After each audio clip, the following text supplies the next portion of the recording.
Selamat pagi Bapak Ibu Saudara-saudari yang dikasihi Kristus. Mari kita mengawali hari baru dengan mendengarkan firman Tuhan yang diambil dari Injil Matius pasal 11 ayat 11 sampai dengan 15. Tuhan bersamamu. Inilah Injil suci menurut Matius. Pada suatu hari, Yesus berkata kepada orang banyak, "Aku berkata kepadamu, sesungguhnya di antara mereka yang dilahirkan oleh perempuan, tidak pernah tampil seorang yang lebih besar daripada Yohanes Pembaptis. Namun yang terkecil dalam kerajaan surga lebih besar daripadanya." Sejak tampilnya Yohanes Pembaptis hingga sekarang, kerajaan surga dirongrong dan orang yang merongrongnya mencoba menguasainya. Sebab semua kitab para nabi dan kitab Taurat bernubuat hingga tampilnya Yohanes. Dan jika kalian mau menerimanya, Yohanes itulah Elia yang akan datang itu. Barang siapa bertelinga, hendaklah ia mendengar. Demikianlah sabda Tuhan. Bapak, Ibu, Saudara-saudari yang dikasihi Kristus, tema kita hari ini adalah siapa bertelinga, hendaklah ia mendengar. Bacaan Injil hari ini mengisahkan tentang kehadiran Yohanes Pembaptis dan karya-karyanya. Seorang tokoh yang dekat dengan Tuhan Yesus adalah Yohanes Pembaptis. Dialah Nabi Allah Maha Tinggi. Dia adalah seorang sosok pewarta Injil yang mempersiapkan kedatangan Yesus Kristus. Kehadiran Yohanes Pembaptis berusaha mengendalikan dan menutup situasi yang hancur akibat orang tidak mau mendengarkan firman Tuhan dan menjauh dari Allah. Bangsa Israel pada waktu itu dan kita semua tidak mau mendengar seruan pertobatan dari Yohanes Pembaptis. Yesus memuji peran Yohanes Pembaptis. Dia dipandang oleh Yesus sebagai seorang nabi besar. Seorang nabi yang sungguh berjuang untuk membawa pertobatan bagi manusia.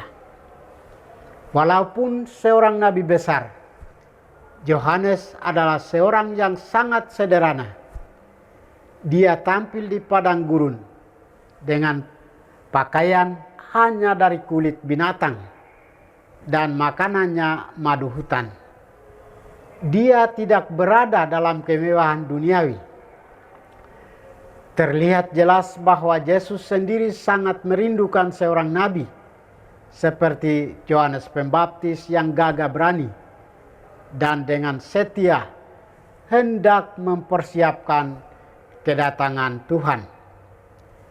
Yesus bersabda, "Barang siapa bertelinga, hendaklah ia mendengar." Mengapa Yesus perlu menegaskan hal ini?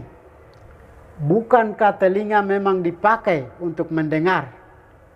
Rupanya dalam kenyataan ada orang yang sebetulnya memiliki telinga yang sehat dan bagus, tetapi tidak digunakan untuk mendengarkan karena kedegilan hatinya.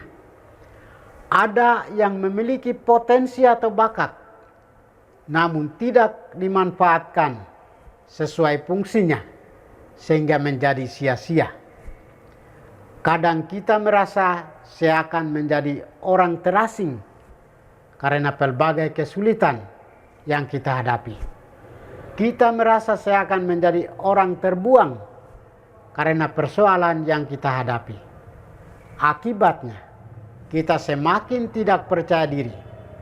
Kita menjadi begitu rapuh dan goyah dalam hidup kebersamaan kita. Dalam kehidupan sehari-hari, kita mendapat begitu banyak nasihat, pengetahuan, sering pengalaman dari saudara-saudara kita, namun tidak didengarkan dengan baik, sehingga berlalu begitu saja.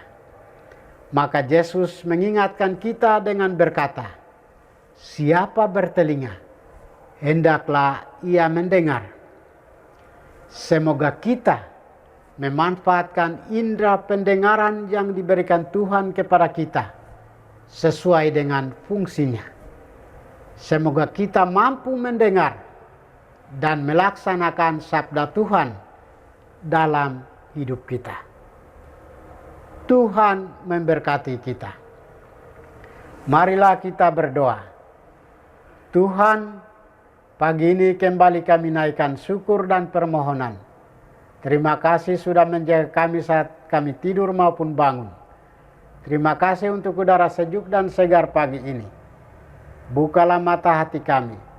Mampukan kami memandang kemurahan dan karya-Mu, serta memuji dan memuliakan-Mu melalui pekerjaan dan pelayanan kami hari ini.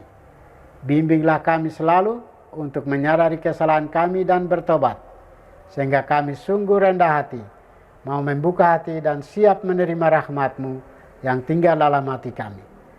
Kristus terang dunia, berkatilah keluarga kami.